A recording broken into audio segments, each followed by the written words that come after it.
I'm obsessed with this Viva Naturals organic coconut oil.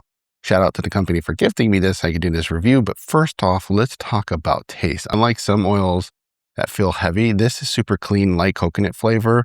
I use it every single day, like in a smoothie, tossing it a scoop in a frying pan.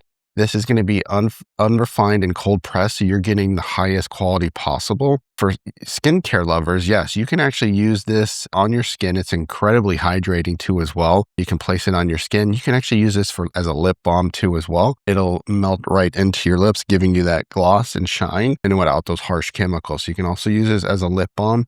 So this thing is like multi-purpose, right? You can use it for skincare, in your hair. It's good for frying too as well. So absolutely fantastic for cooking, as like you can use this for baking. Plus, if you're looking for a natural beauty hack, like I mentioned before, it's great for lip moisturizer. So this thing here is a powerhouse and should be a staple in everyone's house. The jar is huge and the flavor, honestly, I recommend this. It just has a very nice coconut taste and a coconut smell, and you can use it multi-purpose, again, cold press and unrefined, extra virgin. So this, honestly, I recommend this, and this needs to be in everyone's kitchen or your vanity, right? Multi-purpose. So definitely check them out.